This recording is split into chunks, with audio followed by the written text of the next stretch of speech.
Hello दोस्तों, क्या आप भी क्लास 10th में? तो बिल्कुल आप सही वीडियो पे क्लिक किए हैं। जितने बच्चे फाइनल बोर्ड एग्जाम 2026 में देने वाले हो, जितने बच्चे का अभी प्री बोर्ड चल रहा है, तो बिल्कुल इस वीडियो को आप कंप्लीट वॉच कीजिए, देखिए, क्योंकि यहीं से आपका सारा क्वेश्चन आने वाला है। तो देखिए, फर्स्ट क्वेश्चन आज हम लोग सोशल साइंस से लेकर आए हैं। और भी सब्जेक्ट को बिल्कुल आपको इस चैनल में देखने को मिलेंगे, तो चैनल को सब्सक्राइब भी करना मत भूलिएगा। फर्स्ट क्वेश्चन देखिए सोशल साइंस से, 19वीं सदी के दौरान कौन सी ताकत बनकर उभरा जिसने यूरोप के राजनीति और मानसिक जीवन में भारी परिवर्तन ले आए थे? तो पता है कि जब यूरोप में एक देश है फ्रांस, वहां पर हुए थे फ्रांस की क्रांति, जो पेरिस शहर से शुरू हुए थे 14 जुलाई 1789 को। याद रखिए डेट, 14 जुलाई 1789 को हुए थे। और ये भाईचारगी, एकता, समानता, राष्ट्रवाद, यानी कि वहीं से नारा लगे थे। और ये राष्ट्रवाद के क्या हुआ था, एक बिल्कुल राजनीतिक और मानसिक जगह से भारी परिवर्तन ले आए थे। जो राष्ट्रवाद है ना, राष्ट्रवाद का मतलब होता है देश के प्रति प्रेम का भावना। तो 19वीं सदी के दौरान ऐसा हुए थे। आपको पता है कि राष्ट्रवाद जो शब्द आए हैं कहीं ना कहीं फ्रांस की क्रांति से आए थे। हम डिटेल्स इसलिए बता देते कोई भी पॉइंट आपसे मिस ना हो। तो इसके अनुसार जवाब होगा राष्ट्रवाद। देश के प्रति प्रेम का भावना को ये बोलते हैं राष्ट्रवाद। आगे बढ़ते हैं नेक्स्ट क्वेश्चन की ओर। देखिए, फ्रांस में प्रथम विद्रोह कब हुआ था? जी हाँ, फ्रांस की राजधानी पेरिस है, जहां पर फ्रांस की क्रांति हुए थे। लेकिन यहाँ पर पूछा प्रथम विद्रोह, याद रखिए जुलाई 1830 में हुए थे। जुलाई 1830 में हुए थे। अब बहुत ही मर्तबा एक क्वेश्चन पूछा जा चुका 2023 में, और इससे पहले भी पूछे हैं, तो ये क्वेश्चन को अच्छे से आप पढ़ लीजिएगा। नेक्स्ट क्वेश्चन की ओर सभी बच्चे आ जाइए। लाइक क्वेश्चन नंबर 3 पे देखते हैं कितने बच्चे क्वेश्चन नंबर 3 को देख लिया और सही जवाब देने का भी प्रयास कर रहे हैं। लाइक यहाँ पर देखिए पूछा गया है कि 1804 की नागरिकता संहिता, जिसे आमतौर पर नेपोलियन की संहिता के नाम से भी जानते हैं, उसने फ्रांस के सुधार के लिए क्या कदम उठाए थे? पता है नेपोलियन बोनापार्ट जब फ्रांस की क्रांति हो रही थी उसमें वहाँ का नेता थे। ये भी सवाल पूछ चुका है, आप अच्छे से पढ़ लीजिए। पिछले साल मॉडल सेट का ये क्वेश्चन है कि देखिए जो हम अभी बताने जा रहे हैं कि नेपोलियन बोनापार्ट फ्रांस की क्रांति के समय नेता थे। अब वहाँ पर राजा कब बने? 1804 में बने, और 1815 में हार जाते हैं, वाटरलू मैदान में हार जाते हैं। अब यहाँ पूछा क्या क्या नियम लागू किए थे? तो जन्म पर जो मतलब जन्म होते हैं, जो राजा बन जाते हैं, राजा का बेटा राजा, मतलब विशेष अधिकार जो मिलते थे उसको समाप्त कर दिए थे। दूसरा नंबर, कानून के समक्ष बराबरी और संपत्ति के अधिकार को सुरक्षित बनाया था। तीसरा पॉइंट में प्रशासनिक विभाजनों को भी सरल बना दिए थे। तो इसका राइट आंसर होगा इनमें से सभी, ऑप्शन नंबर डी बिल्कुल सही हो जाएगा। नेक्स्ट देखिए, बिना लेट के 4 नंबर पे सभी बच्चे आ जाइए। 1917 में गांधी जी ने खेड़ा जिले यानी कि गुजरात में है, किसानों की मदद किए थे। तो सत्याग्रह किए, तो उस राज्य का नाम पूछा सिंपल। खेड़ा भारत के किस राज्य में है? गुजरात में, आपको पहले बता दिए। जैसे चंपारण बिहार में है, अहमदाबाद गुजरात में है, तो दांडी गुजरात में। ये सब जगह का नाम आप अच्छे से याद रख लीजिए, क्वेश्चन पूछ ही देता है हर साल। नेक्स्ट देखिए 5 नंबर क्या पूछा है। लाइक साइमन कमीशन भारत क्यों आए थे? जो साइमन कमीशन थे भारत आए थे संविधान व्यवस्था की कार्यशैली की अध्ययन करने के लिए आए थे। ऑप्शन नंबर 3 बिल्कुल सही हो जाएगा। 6 नंबर पे बिना लेट के सभी बच्चे आ जाइए। बहुत ही आसान आसान क्वेश्चन पूछने वाला है, देख सकते हैं। 1840 के दशक में आयरलैंड में किस बीमारी के कारण कौन सा फसल खराब हो गए थे, जिससे लाखों लोग भूखमरी के कारण मौत के मुंह में चले गए थे? तो आलू थे। ऑप्शन नंबर 2 बिल्कुल सही हो जाएगा, आलू हो जाएगा। तो इसको याद रखने का ट्रिक्स क्या? आ से आयरलैंड, आ से आलू, क्या बात है, बिल्कुल आप आराम से याद रख सकते हैं। क्वेश्चन नंबर 7 पे आ जाइए सभी बच्चे बिना लेट के। लगे यहाँ पूछा है प्रथम विश्व युद्ध खत्म होने के बाद, आपको पता है प्रथम विश्व 1914 से 1918 तक चले थे। फर्स्ट वर्ल्ड वार के 2 दशक दूसरा विश्व युद्ध शुरू हो गया था। पता है 1939 में शुरू हुए थे, 1945 चले थे, जिससे एक गुट में धुरी शक्तियाँ मुख्य रूप से नाती जर्मन जापान इटली थी। तो दूसरी खेमा में मित्र राष्ट्र के नाम से जाना जाता है। तो कौन सा देश थे? तो याद है कि ब्रिटेन, सोवियत संघ, फ्रांस और अमेरिका।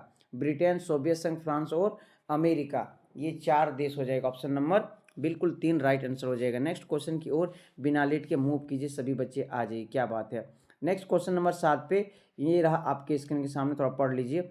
1829 की आर्थिक मंदी के कारण दुनिया के ज़्यादातर हिस्सों में किसकी भयानक गिरावट आ गई थी? तो याद रखिए उत्पादन, रोजगार, आय और व्यापार, इनमें से सभी चीज़ों पर बिल्कुल बहुत ज़्यादा गिरावट आ गई थी। महामंदी की शुरुआत पता है अमेरिका से हुई थी। ये भी क्वेश्चन पूछा जा चुका है, आप अच्छे से पढ़ लीजिएगा। 1929 में आर्थिक महामंदी की शुरुआत हुए थे, जो अमेरिका से हुए थे। कहाँ से हुए थे? अमेरिका से, क्या बात है, सभी बच्चे बिल्कुल सही से जवाब दे रहे हैं, पढ़ भी रहे हैं। 9 नंबर पे क्वेश्चन पे सभी बच्चे आज ये आपको लेट नहीं करना, बिल्कुल आपको जल्दी से ये आपको वीडियो देख लेना है और फाइनल बोर्ड एग्जाम में, प्री बोर्ड एग्जाम में अच्छा मार्क्स लाना है।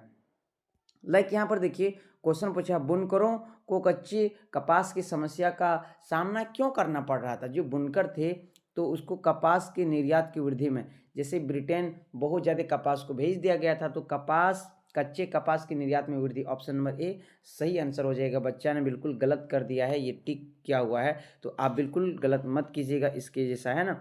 आगे देखिए लाइक यहाँ पर नेक्स्ट क्वेश्चन पे क्या पूछा है, 19वीं सदी के दौरान ब्रिटेन में सर्वाधिक गतिशील उद्योग से क्या थे, कपास और धातु उद्योग। कपास और धातु बिल्कुल सही हो जाएगा। नेक्स्ट क्वेश्चन की और सभी बच्चे आ जाइए बिना लेट के, बिना वेट के। लाइक यहाँ पर पूछा है, मुद्रण तकनीकी सबसे पहले कहाँ हुआ था। तो मुद्रण तकनीकी पता है, जो छपाई मशीन लाए थे चाइना में हुए थे, लेकिन आधुनिक का जो पूछेगा तो योहान गुटेनबर्ग जो जर्मनी के रहने वाले थे। तो क्वेश्चन के अनुसार जवाब हो जाएगा चाइना हो जाएगा। ऑप्शन नंबर 2 बिल्कुल सही हो जाएगा। ठीक है, नेक्स्ट क्वेश्चन देखिए क्या पूछा है, निम्न में से जातीय आंदोलन के मराठों प्रेरणा कौन थे जिन्होंने अपनी गुलामगिरी जाति प्रथा के अत्याचारों का उल्लेख किया।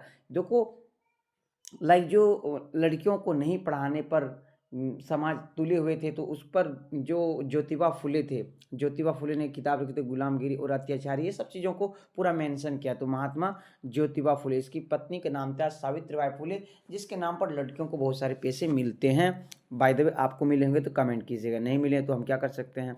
नेक्स्ट क्वेश्चन की ओर आ जाइए बिना लेट किए। लाइक यहाँ पर देखिए 13 नंबर पूछा है, समाप्ता के आधार पर संसाधन को कितने भाग में बांटा गया। पता है 2 भाग में, लेकिन 2 भाग का नाम क्या है, नवीकरणीय और अनवीकरणीय। उत्पत्ति के आधार पर पूछता तो जैव अजैव होता, लेकिन यहाँ पूछा है समाप्ता के आधार पर, क्वेश्चन के अकॉर्डिंग आपको जवाब देना है। तो नवीकरणीय अनवीकरणीय इज द राइट आंसर हो जाएगा।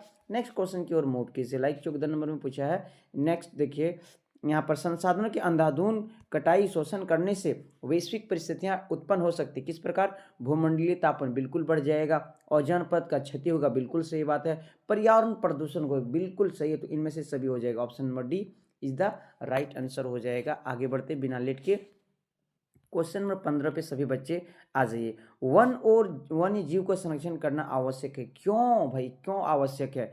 परिस्थितियों विविधता बनाए, देखिए विविधता मतलब क्या होता है, अलग अलग जीवों में भिन्नता, अलग अलग जीवों की जो जाति प्रजाति होती है, तो ये भी जरूरी है।